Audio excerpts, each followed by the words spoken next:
Hi there folks, my name's NovaWing24 and welcome to the NovaWrap, the first NovaWrap for 2018. So here we are on Sunday the 28th of January 2018 to get started with a new episode, with a new season of recapping all the simulation releases and news and goings on from the week that was. Alrighty, let's get started this year with the elephant in the room. Flight Sim World officially moved from early access into full release last week. So, I'm just going to say this out, that there's going to be a more of an in-depth discussion as part of the Three Grumpy Simmers, for those who don't know it. The Three Grumpy Simmers and I, Belgiode and Sergio from helisimmer.com, we're going to be getting together very shortly, and we're going to be discussing this and releasing that video very shortly. But needless to say, suffice it to say that I am disappointed that Dovetail chose to actually go to full release at this time. Don't get me wrong, the team has worked very. Stephen Hood has led the team, and they have produced some incredible content.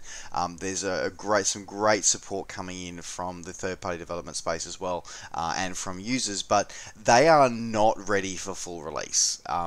They are not, straight up. There are significant issues that have not been overcome yet.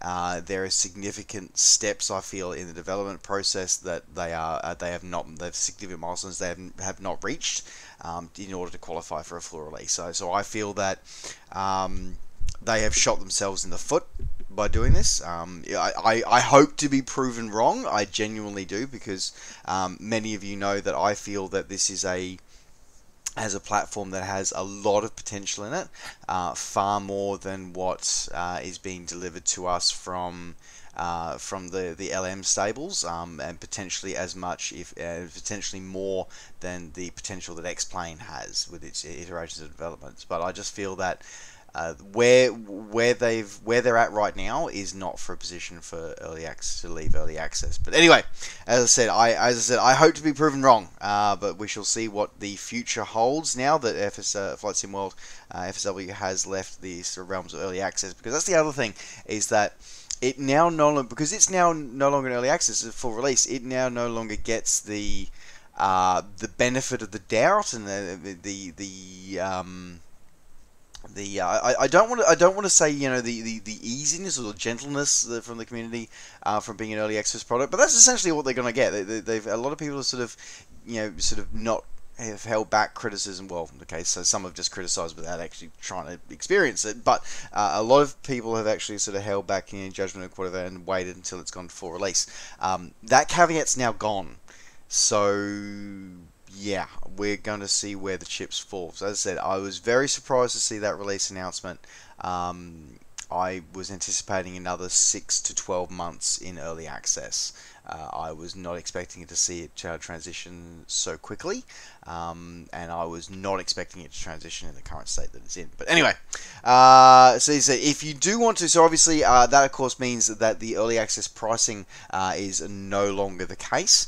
So now we've moved into the full pricing structure for Flight Sim World.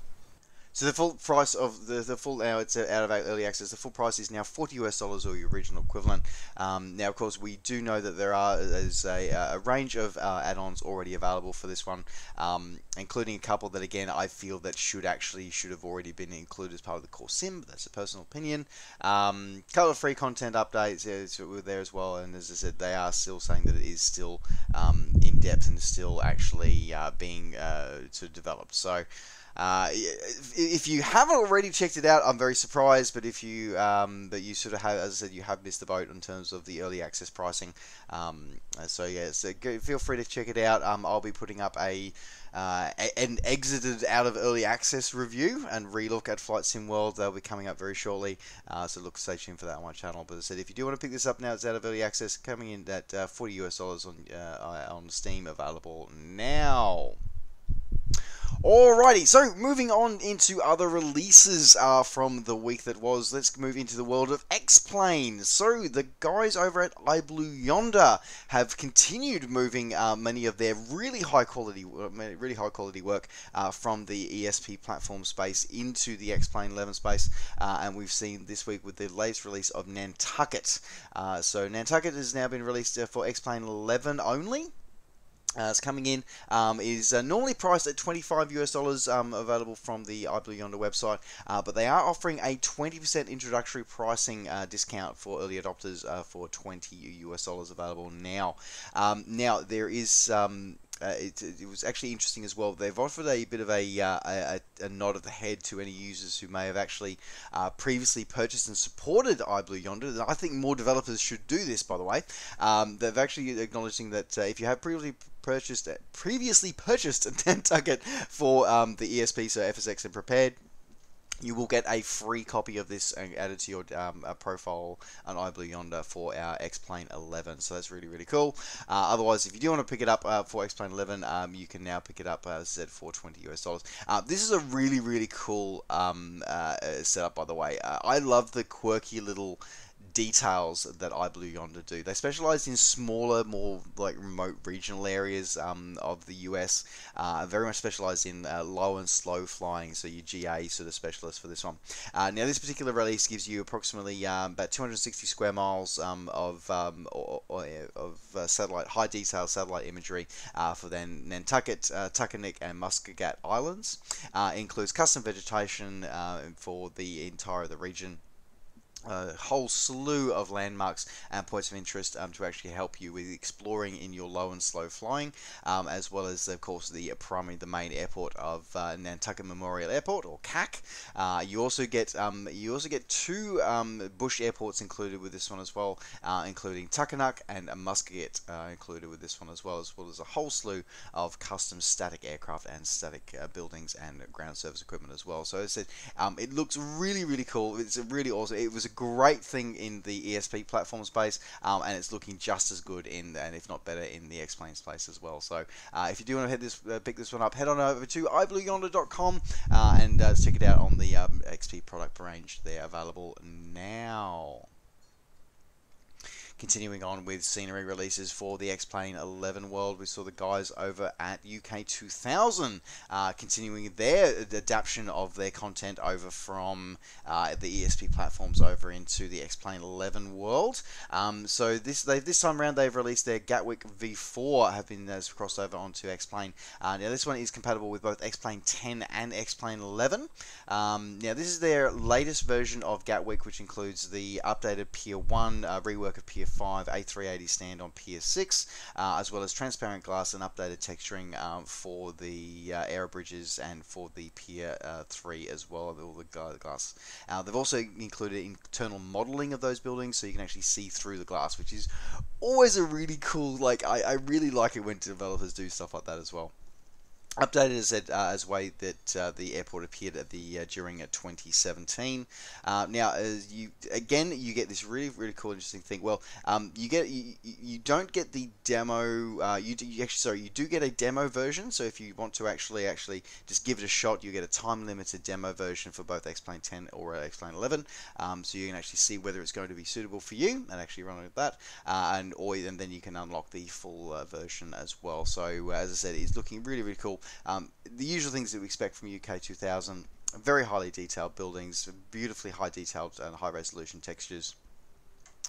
Full static 3D modeling and 3D approach slide modeling as well, and customize and make sure an up-to-date layout of the airport as well. Unfortunately, though, it continues with their current thing. It seems that they still have not converted their static aircraft library over into X-Plane. So the X-Plane version is missing from this one. So no static aircraft for this one. But otherwise, they do look like they are taking full advantage of the custom lighting for the actual setup from X-Plane 11. So the actual night lighting looks really impressive for this one. So there you go. So if you wanted to pick this one up, it's coming in at about £17. Available on their website. Available now. Alright, moving out of scenery releases, but sticking with X-Plane 11 into the so Carinado's continued their conversion of their popular range of aircraft into the X-Plane 11 space, and this time with their PC-12. I love the PC-12. Like I love a lot of Pilatus aircraft. The PC-12 is just for me it always fascinates me because it's this basically just this high-powered like multi-seater. I just think it's cool. I really like it. So yeah, it's really great to see this one being moved over into the X-Plane 11 world. Basically, think of this one as like it's a single-engine King Air on steroids kind of thing. I just love it. It's got this full glass cockpit, which has been beautifully detailed and brought on over, fully compliant with all the PBR, so your physics-based rendering for the graphics, updated ground handling and flight physics and optimized for running in X-Plane 11. By the way, it is only available for X-Plane 11, folks. It's not available for X-Plane 10. Again, fully compatible with Reality XP's GTN 750 if you want to use it. Otherwise, it does make use of X-Plane 11's default GNS 530. Excuse me. Fully optimized and updated flight physics, so we can make sure that it does continue on with their very close to authentic representation of the aircraft and how it works. So, if you do want to pick this one up, this one is available now currently from the Carinado store, and I believe also available from Xplane.org store, coming in at $35 or your regional equivalent, available now. And speaking of Xplane.org store, the guys from RW Design have rebooted and released their DHC, the Havilland Canada 6 Twin Otter 300 series, with their latest version 2 of it, which has been brought up to date and in line with X-Plane 11 standards. Now this includes 4 different models of the infamous Twotter, including the standard one, the Tundra tire variants, the float variant, and the ski equipped variant. This is a really cool aircraft. It's possibly the most, especially in the ESP platform world, and I think with this one into the X-Plane world as well. It is just one of the most hard-working workhorses of the STOL genre. Like short takeoff and landing, pretty much the Twin Otter is king. It really is, and of course it has been made famous by its work in operating out of airports like Lukla, and being a workhorse in the Caribbean with the float variants. So this is a really beautiful representation and detail of this one, including high resolution details, high resolution textures, a very highly researched and highly tested flight dynamics model, and now with this updated version 2, now fully compatible with the PBR lighting and functions and all the updated flight dynamics and engine dynamics, they came with that one as well. So it is also fully compliant with the Reality XP GNS 530 and GTN 750 if you have it. Otherwise, makes full use of the default 530 with that one as well. So as I said, a beautiful looking update for this one. This one's available now for $29.95 for new users, and I believe there is an update path. I couldn't find much more details with it, but if you do have a previous version of it, there is an update path for you. Please contact RW Design. And this one, as I said, this one is available now from the Xplane.org store, coming in at $30 or your original equivalent, available now. And in the final X-Plane 11 aircraft release for this week, we saw the guys over at Just Flight release their Piper Warrior 2 for X-Plane 11. Now, I absolutely loved this aircraft in Prepared. I absolutely thought it was amazing. I really like it. It was got a couple of very interesting sort of Australian relative relations with this one as well. I've just finished putting the final touches to my review of their Piper Arrow, which they released into X-Plane 11 late last year. So I'm looking forward to hopefully getting my hands on the Warrior 2 and seeing how it compares to its ESP platform version. But yes, if you do want to, it is a beautifully highly detailed and highly accurately modeled version, both exterior model and interior model of the Piper Warrior 2. The PA28161, multiple animations, including multi-animation passenger door, which responds to the air resistance as well, which it did as well. I noticed in the Flight Sim World version as well, which is the ESP version as well. Ground equipment included as makes full uses of HD 4096 textures as well. The cockpit again fully 3D, highly accurate 3D rendered. As well as high definition textures, as well as interactive checklists for the aircraft every stage in the aircraft startup, as well as every stage of flight. Aircraft configuration system, which is a really cool little thing for the version where you can go either switch between either a cold and dark mode or a ready for takeoff mode as long as the aircraft is stationary on the ground, and a fully custom coded, custom model fuel and electrical system as well, and landing gear modeling and accurate modeling as well, which is really cool. As I said, the whole slew of other details on this one. I really like this quality of the aircraft. The price is quite steep, but I do feel that you get a very highly realistic simulation of this aircraft. I would like to point out that one thing that it's sort of a sneak peek into my the Arrow review. If it's anything like the Arrow, they model a lot of these things that I didn't expect them to model, which they didn't model. They did model, but not as well in the ESP platform. But the X-Plane 11 version, they modeled things like spark plug failing far better and far more greater detail in the X-Plane version than they did in the ESP platform version. So shout out to the Just Flight guys for that one. If you do want to pick this one up, this one is available now either from the Just Flight website for $41 US or your original equivalent, available now, or you can pick it up from your favorite flight sim retail for a similar price. Now, I do know that Just Flight have a discount offer. So if you have previously purchased previous purchase or owned the Arrow 3 or the Turbo Arrow for X-Plane 11, you will get a email. You will get a direct email from them as well if you bought it from the Just Flight website, letting you know that this aircraft is now available, and a discount code for you as well to get a bargain price for you this one as well. So just a heads up, if you haven't received the email, check it out or get in touch with Just Flight to make sure you get your coupon code if you do want to pick this up. This is really high quality aircraft. As I said, available now from Just Flight, coming in at $41 US, original equivalent available now. Alrighty, moving out of the X-Plane world, finally, and moving into the ESP platform world. We're going to start with prepared. Actually, we'll go to the ESP overall version at the moment.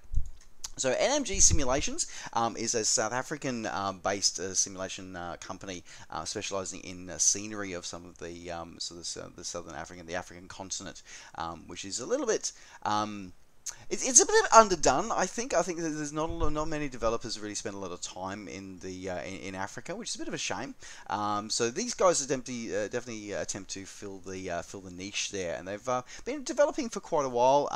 They do primarily sell through their own website, but they do offer through resellers as well. Now they have released their updated version 5 of Tambo International Airport, which is the main airport into Johannesburg. Now they've released this one. They've released 2 versions of this, and and I'm not gonna lie, the separation of these 2 versions really weirded me out. It really did. So what they did is they released they've released a prepared version 4 only installer, which is kind of okay. Again, whole nother political issue, but I kind of don't agree with that. But anyway, that's fine. They've released a prepared version 4 version, which is fully compatible with all the prepared version 4 SDK.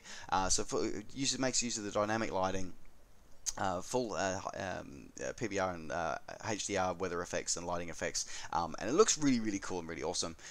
Then they will release another version which covers, hold on to your hats here, which holds on to FSX, prepared version 1 through 3, and X-Plane 10 and 11. Let me just rephrase it. X-Plane 1011 is thrown in with an ESP installer. I'm like, what the hell? I would have gotten it far. It would have made more sense to me if they released the FSX and prepared 1 through 4 installer as one version, and the X-Plane 1011 version as another installer. I would have got that breakdown of your installers, but not a ESP plus X-Plane installer and then a prepared version 4 only installer. I'm like, what the actual F? Seriously, what are you thinking, guys? Woo! Just seriously, bundle it all together. Anyway, look, to be fair, this is a very high quality add-on from what I can see here. Very highly detailed layout of the airport. Full customized texturing and runway details of the runway and the apron lighting included as well. Fully AI traffic compatible with a caveat, which we'll get to in a moment. A corrected layout for not only the airport but the surrounding land class as well, including the roads and actual road layouts going in and out of the airport as well, which is really important as well. Now it does do one interesting thing, which is what I mentioned about the AI. It actually changes the. Now, this is not so much an X-Plane user issue, but an issue for ESP platform users. It changes the ICAO of the airport from Foxtrot Alpha Juliet Sierra to the correct one, which is Foxtrot Alpha Oscar Romeo. Now, what this does is this will break has the tendency to break a lot of AI traffic files. So just FYI, if suddenly your AI traffic is not using this airport, even though it is compatible with AI traffic, that is probably why. So you'll need to either recompile your AI traffic files to actually reflect the new airport code, or get in touch with the people who make supply AI traffic files and get them to update it for you. So anyway, look, this is coming in as if you do pick it up from their website, it's coming in at 250 Rand, so approximately 20-ish US dollars is the equivalent for this one. Now, if you have previously purchased an old version of this one, so version 1 through 4 of Tambo International from NMG Simulations, then there is an upgrade offer which you can go through to get it at a discount, or get a 50% price cut on this one, so which is not bad. Or if you didn't want to deal through these NMG directly, you can wait for it to be available from a third-party retailer. But as I said, it's just, for me, it's a really odd way that they've actually done it. I kind of disagree with the V4 installer only sometimes, but sometimes I do, sometimes I don't. But in this particular case, it confuses me why NMG have actually sort of separated this. You've done this P3D V4 installer, and then they've given a P3D 1 through 3 FSX and X-Plane installer. And they're not offering a discount if you buy both. But anyway, so yes, if you do want to grab this one, this is available over at NMG Simulations website at the moment, or otherwise I'm sure it will make its appearance on resellers in the near future. Available now. Alrighty, in other ESP releases, and this time for a P3D V4 only release, the guys over at WF Scenery Studio have released their rendition of Beijing Capital International Airport, or Zulu Bravo Alpha Alpha. So this one is the main airport that services Beijing itself, and is the home of the Beijing flag carrier, so Air China.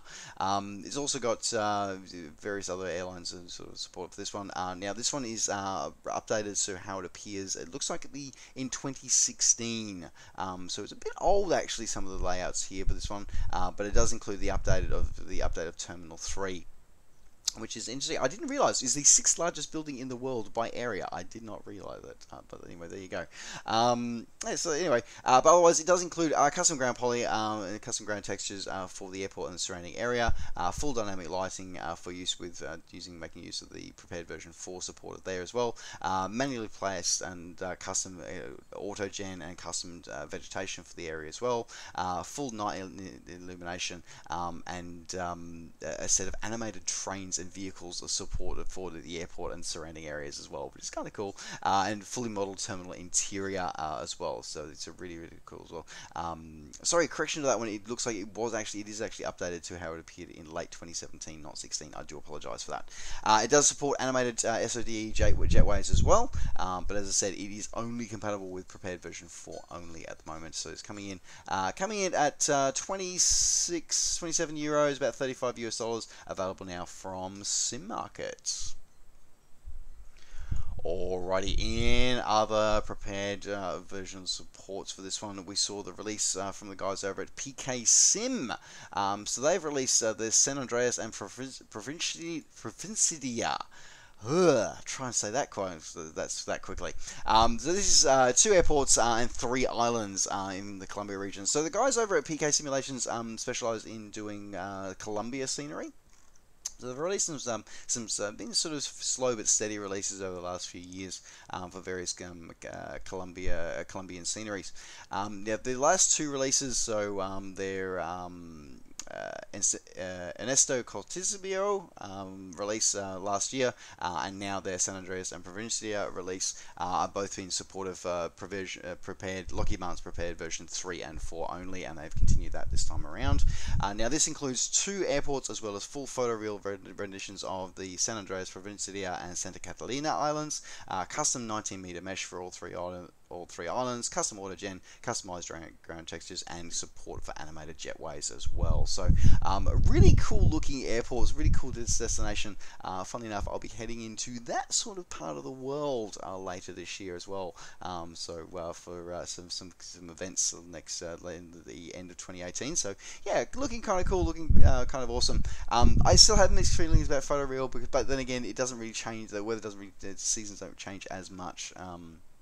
And the layout of the season doesn't change as much in the Caribbean, so not too bad. But otherwise, as I said, looking very highly detailed, very impressive for the work here, and fully compatible with air traffic. So yes, coming in at $22 US, available from the PK Simulations websites, available now. Alrighty, moving out of the ESP world now and moving into the world of Aerofly. The guys over at Orbix have released their latest release of content for Aerofly FS2. So they've come out with KG Eagle County Regional Airport. Now, like a lot of their airports, their content for Aerofly, they're actually releasing sort of a large area. So this one includes over 1,500 square kilometers of photoreal terrain has been included. So you get 1 meter resolution for the whole area, then you get 30 centimeter resolution photoreal for the main sort of area around Eagle County, and then you get 2 bonus light airports, or regional airport GA airports are included here as well, which is Avon Stolport and the Gypsum Creek Ranch airstrip are included here as well. You also get a sloped runway effect for the main airport. A fully detailed ground poly, high density vegetation included as well. They've got the people flow being brought over successfully into Aerofly 2 as well. Custom generic building textures to suit the actual Colorado environment. They've also got animated airport ground vehicles, landmarks, and points of interest for the area as well as fully highly detailed runway and taxiway lighting, and fully supporting and compatible with the IPAX Colorado DLC as well. So looking pretty amazing, pretty awesome, this one for the Aerofly. So if you are an Aerofly FS2 aficionado, you may want to add this one to your stable. I still have mixed feelings about Aerofly FS2, but I know my friend and colleague Belgiode, he absolutely loves flying it, especially in VR. So it's the best way to experience Aerofly FS2 apparently. So yeah, if you do want to pick this one up, this one is available now, coming in at $40 Australian, so about 35-ish, 35 US dollars, the original equivalent, over at the Orbix Direct website. But you can get a 40% off if you already own the FSX and prepared version of this airport. So yeah, there you go. Not too bad. Looking pretty. Their prepared version was pretty nice. This one's looking pretty damn amazing as well. So there you go. Alright folks, that does wrap up the first NovaWrap for 2018. Thank you very much for joining me. Don't forget, as always, to like the video and subscribe to the channel if you're enjoying these videos and want to see more. And of course, as always, you can catch up with me and all the things I'm up to between videos by finding me on Facebook and on Twitter. Just search NovaWing24. Alright folks, thanks very much for watching. Take care, safe skies to all, and we'll see you next time. Bye for now.